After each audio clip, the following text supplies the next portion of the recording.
சாஃப்டா இருக்குங்க. சோ வாங்க எப்படி செய்யலாம்னு பார்க்கலாம். இதுக்கு பாத்தீங்கன்னா நான் ரேஷன்ல போட்ட புழுங்கல் அரிசி தாங்க 4 டம்ளர் எடுத்துக்கேன். நீங்க கடை அரிசி கூட தாராளமா எடுத்துக்கலாம்.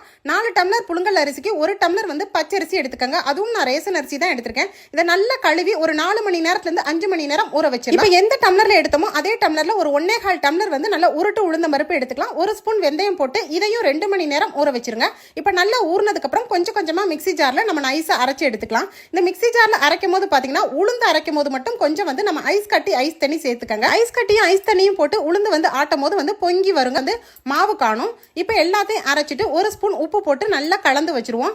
ஒரு 4-5 மணி நேரம் சென்று எடுத்து பார்த்தா ரொம்ப சூப்பரா பொங்கி இருக்குது. இப்பதாங்க நம்ம இட்லி மாவுல சேர்க்கக்கூடிய அந்த சீக்கிரட்டான பொருள் ஆமணக்கு எண்ணெய். இது விதையாவும் சேர்ப்பாங்க. இந்த ஆமணக்கு எண்ணெய் வந்து ஒரு 1/2 ஸ்பூன் மட்டும் கலந்து நீங்க இட்லி சுட்டு பாருங்க, வேற லெவலா இருக்கும். நீங்க சுடுற இட்லி பாத்தீங்கன்னா சாஃப்டா பஞ்சு பஞ்சுன்னு காலையில இருந்து சாயங்காலம் வரைக்கும் அதே தன்மையில இருக்கும். சோ நான் சொன்ன இந்த டிப்ஸ் வீடியோ உங்களுக்கு பிடிச்சிருந்தா நம்ம வீடியோக்கு லைக் பண்ணி நிறைய ஷேர் பண்ணுங்க. தேங்க்யூ.